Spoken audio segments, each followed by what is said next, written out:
샬롬, 말씀 읽어주는 김기웅 목사입니다. 오늘도 기대하는 마음과 사모하는 마음을 가지고 하나님의 말씀 함께 읽겠습니다. 예레미야 2장 1절부터 10절까지의 말씀입니다. 베냐민 땅 아나돗의 제사장 가문 hil기야의 아들 예레미야의 메시지다. 아모스의 아들 요시야가 유다를 다스린 지 30년째 되던 해에 하나님의 메시지가 그에게 임했다. 그 메시지는 요시야의 아들 여호야김이 유다의 왕으로 있던 동안 계속 임했고, 요시야의 아들 시드기야 11년 곧 예루살렘이 포로로 잡혀가게 된 해에 다섯째 딸이 되기까지 계속해서 임했다. 하나님께서 말씀하셨다.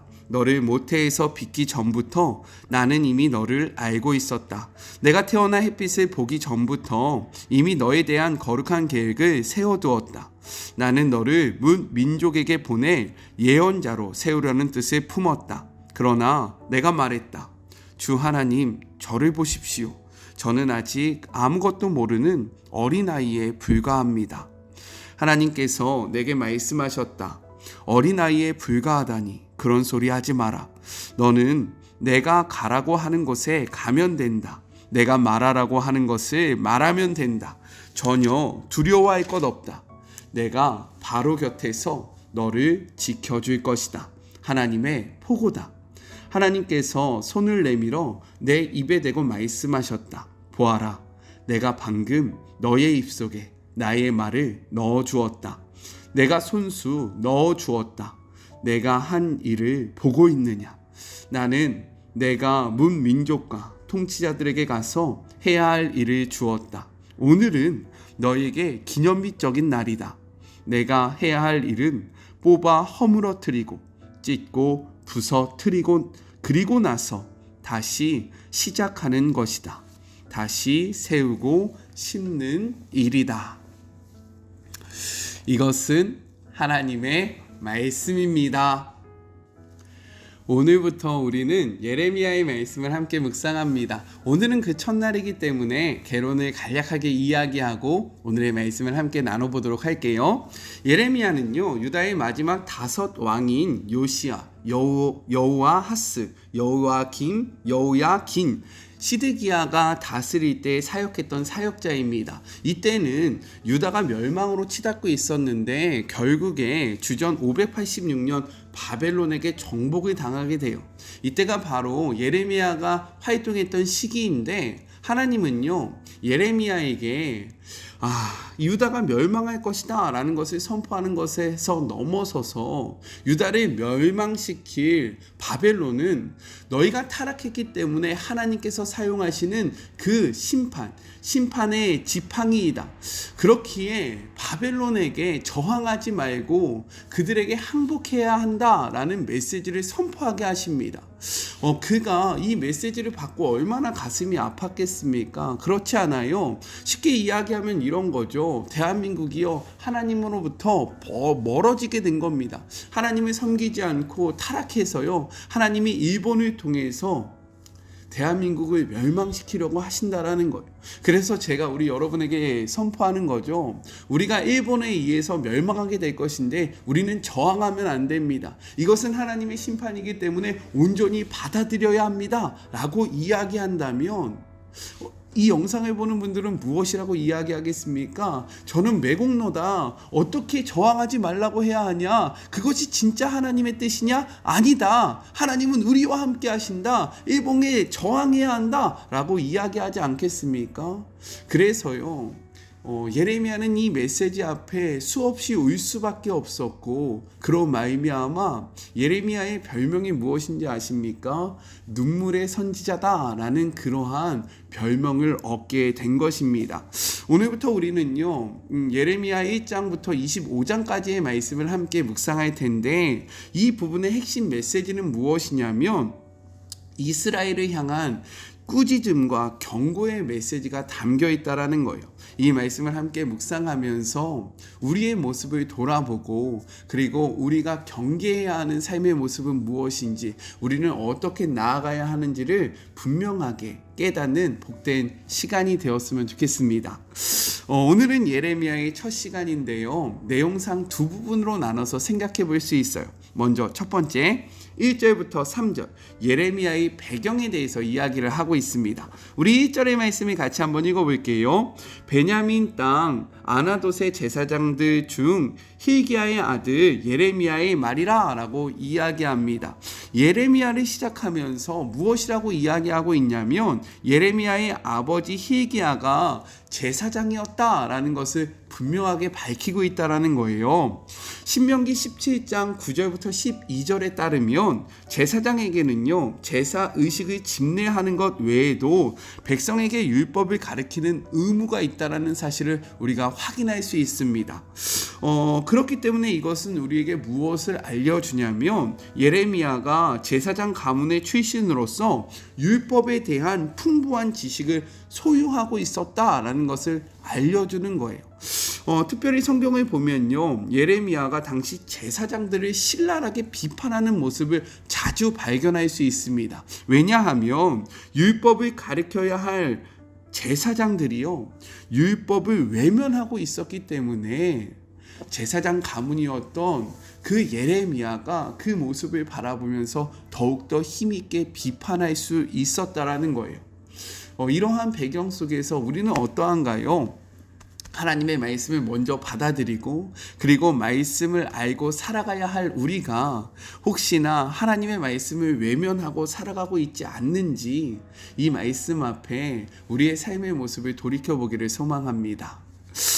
이어서 2절과 3절을 통해서는요 예레미야가 활동한 시기에 대해서 이야기하는데 예레미야는 유다의 요시야 왕 13년인 주전 626년부터 예루살렘이 망해서 백성들이 포로로 잡혀가는 586년까지 사역을 하였다라고 이야기를 하고 있습니다.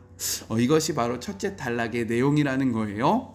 둘째는 4절부터 10절 예레미야의 소명에 대해서 이야기를 합니다. 우리 4절의 말씀을 같이 한번 읽어볼게요. 여호와의 말씀이 내게 임하니라 이르시되 라고 기록되어 있습니다. 이는 예레미야서에서 빈번하게 나오는 표현입니다.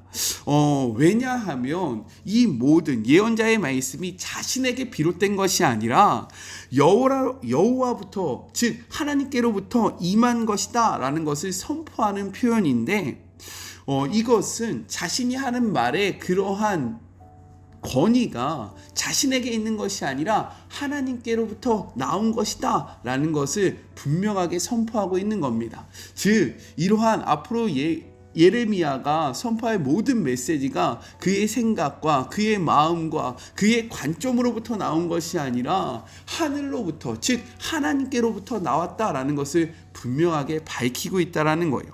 또한 이것은 매우 중요한 메시지가 담겨져 있는데 그것이 무엇이냐면 성경이 말하는 예언은 미래의 일을 선포하는 것이 아니라 하나님의 말씀을 선포하는 것이다 라는 것을 우리에게 알려줍니다. 다시 한번 이야기해 볼게요. 성경이 말하는 예언은 미래의 일을 선포하는 것이 아니라 하나님의 말씀을 선포하는 것이다 라는 것을 분명하게 이야기해 줍니다. 그렇기 때문에 예언을 듣고 싶다고 해서 하나님의 말씀이 아닌 다른 것을 쫓지 않기를 소망합니다. 예언 기도를 받으러 다니지 마시고요. 어디 마치 점을 보는 것 같이 막 예언을 달라고 이야기하지 마세요. 예언은요 하나님의 말씀입니다. 하나님의 말씀을 깊이 묵상하고요 하나님의 말씀을 통해서 우리의 삶의 모습을 정하고 우리가 어떻게 살아가야 할지를 결정하는 우리 사랑하는 주의 모든 자녀들이 되었으면 좋겠습니다. 헛된 것을 쫓아 나아가지 않는 우리 모두가 됩시다. 아셨죠? 예언은 미래의 일을 이야기하는 것이 아니라 하나님의 말씀을 선포하는 것입니다. 꼭 기억하세요. 이어서 5절의 말씀 같이 한번 읽어볼까요? 내가 너를 모태에 짓기 전에 너를 알았고 내가 배에서 나오기 전에 너를 성별하였고 너를 여러 나라의 선지자로 세웠노라 하시기로 라고 기록되어 있습니다. 먼저 모태에서 짓기 전에 라는 이러한 표현은요 이 모든 결정이 즉흥적으로 이루어진 것이 아니라 하나님께서 영원 전부터 이를 계획하고 준비하셨다라는 점을 분명하게 보여주고 있는 겁니다. 또한 알았다라는 것은요 단지 지식적으로 아는 또한 표면적으로 피상적으로 아는 것을 나타내는 것이 아니라 경험을 통해 얻어진 확실한 암을 의미하고 있다라는 거예요.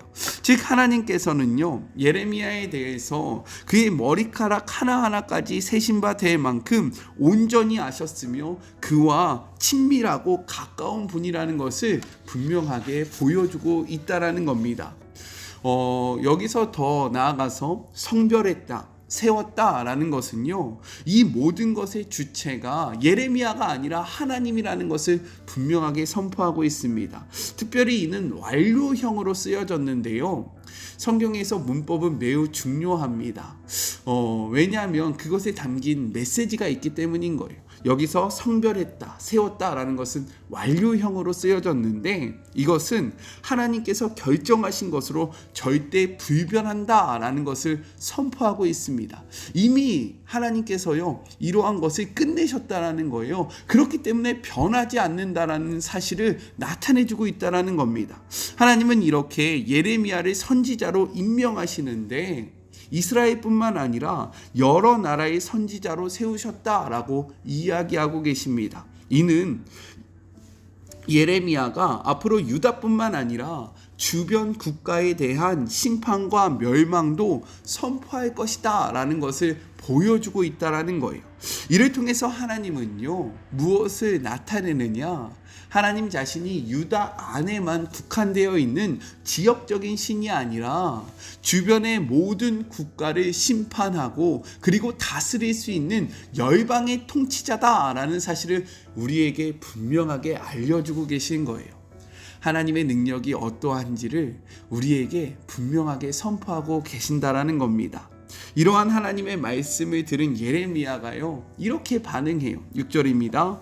내가 이르되 슬프도소이다 주 여호와여 보소서 나는 아이라 말할 줄을 알지 못하나이다 라고 이야기합니다. 성경학자들은요 당시의 그러한 배경과 여러 가지를 통해서 예레미야의 나이를 적게는 14세부터 많게는 20세까지로 추정하고 있습니다.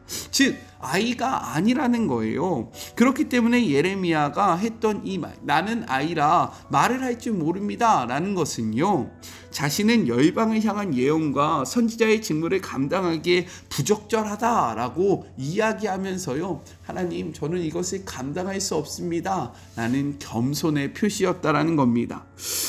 이렇게 자신은 할 수 없다라고 이야기하는 예레미야에게요 하나님은 다시금 말씀하세요. 7절입니다. 여호와께서 내게 이르시되 너는 아이라 말하지 말고 내가 너를 누구에게 보내든지 너는 가며 내가 내게 무엇을 명하든지 너는 말할지어다 라고 선포하십니다. 아이라 말하지 말라라고 이야기하는 것은 무엇입니까? 핑계대지 말라는 거예요. 할 수 없다라고 이야기하지 말라는 겁니다. 왜냐하면 이 모든 것은 예레미야가 하는 것이 아니기 때문인 겁니다. 그는요 단지 하나님의 대언자로서 하나님이 보내시는 곳에 가서 하나님이 선포하라는 메시지만 선포하면 된다. 즉 능력은 너에게서 나오는 것이 아니라 나에게서 나오는 것이기에 너는 할 수 없다라는 이야기를 하지 말라라고 이야기하고 계신다라는 거예요. 이렇듯 하나님 앞에서 우리의 역할이 무엇인지 성경은 분명하게 우리에게 말씀하고 있다라는 겁니다. 이어서 8절 같이 한번 볼까요? 너는 그들 때문에 두려워하지 말라. 내가 너와 함께하여 너를 구원하리라. 나 여호와의 말이니라 라고 이야기하고 계십니다. 실제 예레미야의 삶을 보면요 그는 하나님의 말씀을 선포함으로 인해서 많은 고난과 핍박을 당합니다. 죽음의 문턱을 여러 번 넘어서게 된다라는 거예요. 왜요? 하나님의 말씀을 선포했기 때문인 겁니다. 그렇게 하나님은 말씀하시는 거예요. 무엇이라고 이야기합니까? 두려워하지 말라라고 이야기하세요. 이는요 그 어려움을 없애주시겠다라고 선포하시는 것이 아닙니다. 너가 나의 말을 전할 때에 너의 삶에 어려움이 없을 것이다 라고 이야기하는 것이 아니라 너의 삶에 어려움도 있고 환난도 있고 핍박도 있겠지만 염려하지 마라, 두려워하지 마라. 왜요? 하나님께서 너와 함께 해 주실 것이다 라고 약속하고 있는 거예요. 이렇듯 우리가 신앙의 여정을 걸어가다 보면요, 하나님 때문에 당하는 어려움이 있습니다. 예수님을 믿는다는 것, 하나님을 섬긴다는 것은요, 우리의 삶에 어려움이 없어질 것을 의미하는 것이 아니라 우리의 삶 속에는 때로는 예수님으로 말미암아 하나님을 섬기는 것으로 말미암아 어려움과 환난이 있겠지만, 하나님은 우리에게 분명하게 약속하세요. 무엇을 약속하십니까? 그때 우리를 절대로 홀로 두지 아니하시겠다라는 거예요. 그 상황 속에 우리와 함께 하시고, 그 상황 속에서 우리를 붙잡아 주시고, 그 상황 속에서 우리와 동행하실 거기 때문에 염려하거나 두려워하거나 낙심하지 말라라고 이야기하고 있는 거죠. 신앙의 여정 가운데 고통당하고 계시는 분들이 계시다면 이 말씀으로 힘을 얻기를 주님의 이름으로 축복합니다. 내가 혹여나 잘못 믿고 있는 것이 아닌가? 내가 무엇인가 잘못해서 그런 것이 아닌가? 라는 생각이 우리의 마음을 무너뜨릴 때에 이 말씀을 기억하시면서, 아니야, 나는 하나님의 뜻 안에 있고 나는 하나님과 함께하고 있기에 하나님은 나와 동행하실 거야 라는 마음으로 이 모든 시간을 견뎌내는 우리 모두가 되었으면 좋겠습니다. 우리 이어서 9절의 말씀도 볼까요? 여호와께서 그의 손을 내밀어 내 입에 대시며 여호와께서 내게 이르시되 보라, 내가 내 말을 내 입속에 두었노라 라고 선포하십니다. 이는 앞으로 예레미야의 삶이 어떠해야 하는지를 분명하게 나타내주고 있는 거예요. 그는 이제 그의 말을 하는 것이 아니라 하나님의 말씀을 대언하는 자의 삶을 살아야 한다라는 거예요. 그런데 중요한 것이 무엇인지 아십니까? 이것은 그에게 능력이 된다라는 거예요. 왜냐하면 말씀으로 천지 만물을 지으신 하나님의 능력이 이제 어디에 있기 때문입니까? 그의 입에 있기 때문인 거예요. 그렇기에 우리 사랑하는 마리목 가족 여러분, 하나님의 말씀을 선포하는 그 자리마다 그분의 능력이 우리 안에 있음을 확신하면서 두려워하거나 염려하지 않기를 소망합니다. 우리는요, 그분의 말씀을 선포하기만 된다라는 거예요. 그러면 그의 능력이 나머지의 모든 이들은 하나님께서 해결하실 것이고 하나님께서 감당하실 것입니다. 이것은 우리에게 그렇기 때문에 축복이 되는 거예요. 하나님의 능력이 우리 안에 있음을 확신하는 우리 사랑하는 마리모 가족들이 됩시다. 아셨죠? 마지막 10절입니다. 보라, 내가 오늘 너를 여러 나라와 여러 왕국 위에 세워 내가 그것들을 뽑고 파괴하며 파멸하고 넘어뜨리며 건설하고 심게 하였느니라 라고 이야기합니다. 하나님은 예레미야를 통해서 열방을 심판하실 것이다 라고 선언하고 계신 거예요.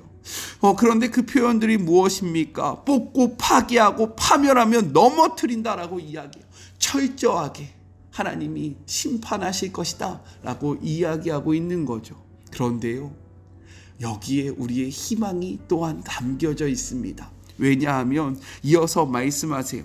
건설하고 심게 하였느니라. 하나님은요, 이 심판으로서의 모든 것을 끝내시겠다라고 이야기하지 않으세요. 완벽하게 무너뜨린 다음에 다시 세울 것이다, 심고 건설할 것이다 라고 이야기하고 계신 거죠. 이렇듯 하나님의 심판의 목적은요, 하나님의 징계의 목적은요, 우리의 파괴에 있는 것이 아니라 우리의 회복과 우리의 돌이킴에 있다라는 거예요. 그렇기에 오늘부터 함께 묵상하는 예레미야의 말씀을 기대하시기를 소망합니다. 이 말씀을 함께 나눌 때에 먼저 우리의 삶이 무너졌으면 좋겠어요. 어떤 삶이 무너졌으면 좋겠냐면 죄가 가득했던, 죄로 향하던 우리의 삶이 무너지고요, 하나님의 말씀으로 다시금 세워지는 그러한 축복이 우리 안에 가득하기를 소망합니다. 우리 같이 기도할까요? 하나님 감사합니다. 오늘부터 우리는 예레미야의 말씀을 함께 묵상합니다. 주님, 예레미야의 말씀은 꾸짖음과 심판과 경고의 말씀입니다. 우리에게 이러한 말씀이 필요함을 고백합니다. 죄로 향했던, 하나님과 멀어졌던 우리의 삶을 꾸짖어 주시고, 하나님이 이 말씀을 통해서 우리의 삶을 회복하여 주시옵소서.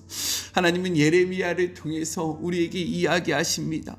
우리가 어떻게 살아가야 하는지를 보여주십니다. 하나님, 우리도 예레미야처럼 세상에 나아가 우리의 이야기를 하는 것이 아니라 주님의 말씀을 선포하는 주님의 대언자가 되기를 소망하오니, 하나님의 능력을 정말로 예레미야의 입속에 두셨던 것처럼 오늘 우리의 입속에 주의 능력을 가득 채워 주시옵소서. 하나님께서 약속하신 것은 우리의 삶의 고난을 없애주시겠다라는 것이 아니라 그 상황 속에서 우리와 함께 하시겠다라고 말씀하시는 겁니다.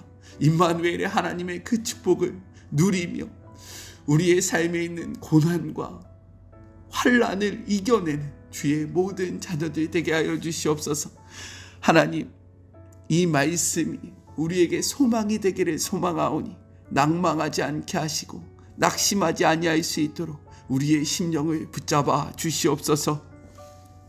이제는 우리 주 예수 그리스도의 은혜와 하나님의 그 크신 사랑하심과 성령님의 교통하심이 예레미야의 말씀을 통하여 죄로부터 우리의 삶을 무너뜨리고 다시금 일어서기를 소망하는 사랑하는 마리모 가족들 머리 위에와 이들의 가정과 이들의 기업 위에 지금부터 영원히 함께 하시기를 간절히 축원하옵나이다. 아멘. 예레미야의 말씀이 우리의 삶의 회복으로 다가오기를 소망합니다. 저는요, 또 내일 만나도록 할게요. 사랑하고 주님의 이름으로 축복하면서 오늘 하루도 힘내세요. 우리 내일 만나요. 안녕. 오늘도 수고하셨습니다.